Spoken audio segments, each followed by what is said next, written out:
तमसा नदी। अयोध्या से 20 किलोमीटर दूर है तमसा नदी। यहाँ पर श्री राम ने नाव से नदी पार की थी। श्रृंगवेरपुर तीर्थ। प्रयागराज से 20 से 22 किलोमीटर दूर श्री राम श्रृंगवेरपुर पहुंचे, जो निषादराज गुह का राज्य था। यहीं पर गंगा के तट पर उन्होंने केवट से गंगा पार करने को कहा था। श्रृंगवेरपुर को वर्तमान में सिंगरौर कहा जाता है। कुरई गांव। सिंगरौर में गंगा पार कर भगवान श्री राम कुरई में रुके थे। प्रयाग। कुरई से आगे चलकर श्री राम अपने भाई लक्ष्मण और पत्नी सहित प्रयाग पहुंचे थे। कुछ साल पहले तक प्रयाग को इलाहाबाद कहा जाता था। चित्रकूट।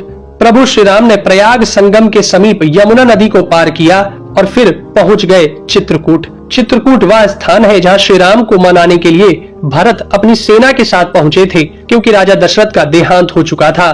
भरत ने यहाँ से श्री राम की चरण पादुका ले जाकर उनकी चरण पादुका रखकर राज्य किया था। सतना।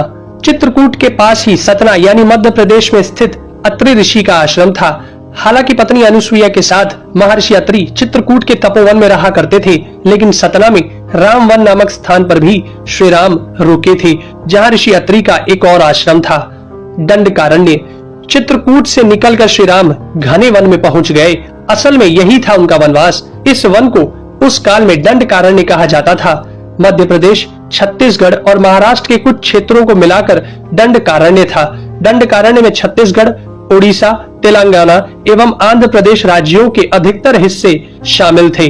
दरअसल उड़ीसा की महानदी के इस पास से गोदावरी तक दंडकारण्य का क्षेत्र फैला हुआ था। इसी दंडकारण्य का ही हिस्सा है तेलंगाना का एक शहर भद्राचलम। गोदावरी नदी के तट पर बसा यह शहर सीता रामचंद्र मंदिर के लिए प्रसिद्ध है। यह मंदिर भद्रगिरी पर्वत पर है। श्री राम ने अपने वनवास के दौरान कुछ दिन इस भद्रगिरी पर्वत पर ही बिताए थे। स्थानीय मान्यता के मुताबिक दंडकारण्य के आकाश में ही रावण और जटायु का युद्ध हुआ था और जटायु के कुछ अंग दंडकारण्य में आकर गिरे थे। दुनिया भर में सिर्फ यहीं पर जटायु का एकमात्र मंदिर है। दंडकारण्य वन अब सिमट कर वर्तमान में भारत के छत्तीसगढ़ राज्य में ही रह गया है। पंचवटी, नासिक। दंडकारण्य में मुनियों के आश्रमों में रहने के बाद श्री राम अगस्त्य मुनि के आश्रम गए। यह आश्रम नासिक के पंचवटी क्षेत्र में है, जो गोदावरी नदी के किनारे बसा है। यहीं पर लक्ष्मण ने सूर्पनखा की नाक काटी थी। श्री राम ने खरवा दूषण के साथ युद्ध किया था। गिद्धराज जटायु से श्री राम की मैत्री भी यहीं हुई थी। वाल्मीकि रामायण अरण्य कांड में पंचवटी का मनोहर वर्णन मिलता है। सर्वतीर्थ। नासिक क्षेत्र में ही सूर्पनखा की नाक कटी तथा मारीच और खरवा दूषण के वध के बाद ही रावण ने सीता का हरण किया और जटायु का भी वध किया था, जिसकी स्मृति नासिक से 56 किलोमीटर दूर ताकेड़ गांव में सर्वतीर्थ नामक स्थान पर आज भी संरक्षित है। जटायु की मृत्यु सर्वतीर्थ नाम के स्थान पर हुई, जो नासिक जिले से इगतपुरी तहसील के ताकेड़ गांव में मौजूद है। इस स्थान को सर्वतीर्थ इसलिए कहा गया क्योंकि यहीं पर मरणासन्न जटायु ने सीता माता के बारे में बताया। राम जी ने यहाँ जटायु का अंतिम संस्कार करके पिता और जटायु का श्राद्ध तर्पण किया था। पर्णशाला। पर्णशाला तेलंगाना के खम्माम जिले के भद्राचलम में स्थित है। यह रामालय से लगभग 1 घंटे की दूरी पर स्थित है। पर्णशाला को पंचशाला या पंचशाला भी कहते हैं। पर्णशाला गोदावरी नदी के तट पर स्थित है। यही वह स्थान है जहां से सीता जी का हरण हुआ था। हालांकि कुछ मानते हैं कि इस स्थान पर रावण ने अपना विमान उतारा था। इस स्थल से ही रावण ने सीता को पुष्पक विमान में बिठाया था, यानी सीता जी ने धरती यहाँ छोड़ी थी। इसी से वास्तविक हरण का स्थल यह माना जाता है। यहाँ पर राम सीता का प्राचीन मंदिर है। तुंगभद्रा। सर्वतीर्थ और पर्णशाला के बाद श्री राम लक्ष्मण सीता जी की खोज में तुंगभद्रा तथा कावेरी नदियों के क्षेत्र में पहुंच गए। तुंगभद्रा एवं कावेरी नदी क्षेत्रों के अनेक स्थलों पर वे सीता जी की खोज में गए। शबरी का आश्रम। श्री राम और लक्ष्मण सीता की खोज में तुंगभद्रा और कावेरी नदी को पार करते हुए चल दिए। जटायु और कबंध से मिलने के पश्चात वे ऋषिमुख पर्वत पहुंचे। रास्ते में वे पंपा नदी के पास शबरी आश्रम भी गए, जो आज केरल में स्थित है। पंपा तुंगभद्रा नदी का पुराना नाम है। इसी नदी के किनारे पर हम्पी बसा हुआ है। रामायण में हम्पी का उल्लेख वानर राज्य किष्किंधा की राजधानी के तौर पर किया गया है। केरल का प्रसिद्ध शबरीमलय मंदिर तीर्थ इसी नदी के तट पर स्थित है। ऋषिमुख पर्वत। मलय पर्वत और चंदन वनों को पार करते हुए वे ऋषिमुख पर्वत की ओर बढ़े। यहाँ श्री राम ने हनुमान और सुग्रीव से भेंट की, सीता जी के आभूषणों को देखा और बाली का वध किया। ऋषिमुख पर्वत वाल्मीकि रामायण में वर्णित वानरों की राजधानी किष्किंधा के निकट स्थित था। ऋषिमुख पर्वत तथा किष्किंधा नगर कर्नाटक के हम्पी जिला बेल्लारी में स्थित है। पास की पहाड़ी को मतंग पर्वत माना जाता है। इसी पर्वत पर मतंग ऋषि का आश्रम था जो हनुमान जी के गुरु थे। कोडिकरई।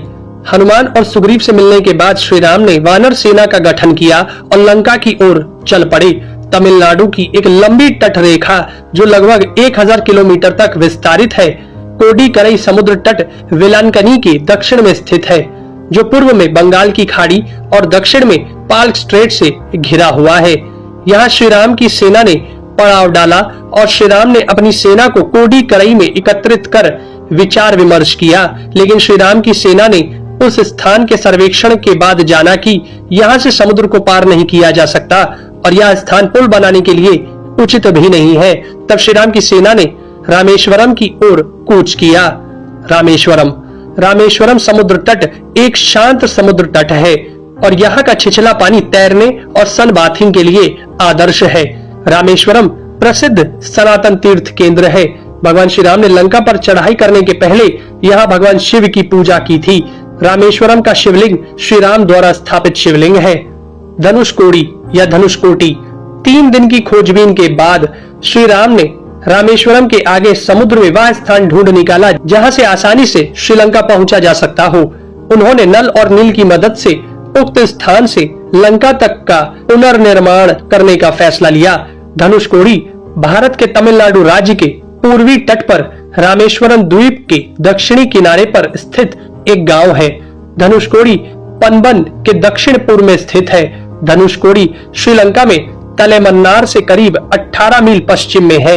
इसका नाम धनुषकोडी इसलिए है कि यहाँ से श्रीलंका तक वानर सेना के माध्यम से नल और नील ने जो पुल यानी राम सेतु बनाया था, उसका आकार मार्ग धनुष के समान ही है। इन पूरे इलाकों को मन्नार समुद्री क्षेत्र के अंतर्गत माना जाता है। धनुषकोडी ही भारत और श्रीलंका के बीच एकमात्र स्थलीय सीमा है जहां समुद्र नदी की गहराई जितना है, जिसमें कहीं कहीं भूमि नजर आती है। नुवारा एलिया पर्वत श्रृंखला। वाल्मीकि रामायण के अनुसार श्रीलंका के मध्य में रावण का महल था। नुवारा एलिया पहाड़ियों से लगभग 90 किलोमीटर दूर बांद्रवेला की तरफ मध्य लंका की ऊंची पहाड़ियों के बीचों बीच सुरंगों तथा गुफाओं के भंवर जाल मिलते हैं। यहाँ ऐसे कई पुरातात्विक अवशेष मिलते हैं जिनकी कार्बन डेंटिंग से इनका काल निकाला गया है। श्रीलंका में नुवारा एलिया पहाड़ियों के आसपास स्थित रावण फॉल, रावण गुफाएं, अशोक वाटिका, खंडहर हो चुके विभीषण के महल आदि की पुरातात्विक जांच से इनके रामायण काल के होने की पुष्टि होती है। आजकल भी इन स्थानों की भौगोलिक विशेषताएं, जीव, वनस्पति तथा स्मारक आदि बिल्कुल वैसे ही हैं जैसे कि रामायण में वर्णित किए गए हैं। दोस्तों, ये सब जानने के बाद भी कुछ लोग तर्क दे ही देंगे कि प्रभु श्री राम काल्पनिक